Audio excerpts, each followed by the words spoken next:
The law had an inbuilt accountability process. One, the Auditor General of the Federation will audit and provide guideline for the administration of that account. The fund is with the CBN. So, as the banker of government, they do their normal administrative, regulatory, and financial work and keeping all the records.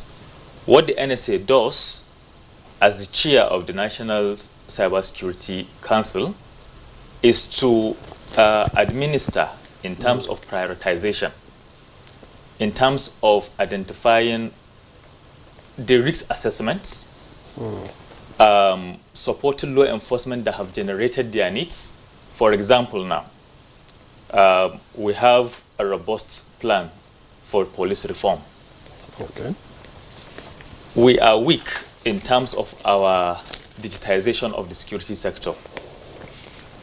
If we think of the investment that is required in the next 5-10 years, just in terms of camera system, do we even begin to contemplate how much this in terms of naira? So all these kind of reforms will be determined through the meetings of the Advisory Council. If you look at the list of the Advisory Council members, there are directorate level officers from all relevant ministries, including the banks, the internet service providers. So there is already a transparent process that the fund will be administered, or is being administered. So this openness and this mechanism will ensure that there is no problem. And just to add to you, the current NSA, you all know his history. I don't think we should fear that Malam Nuhu Ribadu would oversee a heist. If it did, this is the fair. He said he was the pioneer EFCC chairman. Recently, you might have seen abroad, Mr. President mentioned this, that this is one person that has the integrity and the support.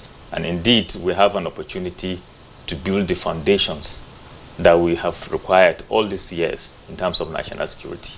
And a lot of work is being done. And that is why it must not be misconstrued that the fund is only specific to cyber security in that context. Because as at the time this law was made, we were at the heat of insurgency and terrorism in the Northeast. We seem to forget.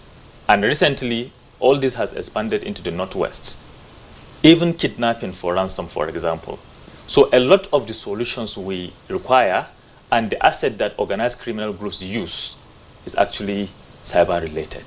And that is why we must transition and properly build the infrastructure. So this work is as important as building bridges, building water systems, and all the infrastructure we talk about. Because that is where we live now, and that is where the world is.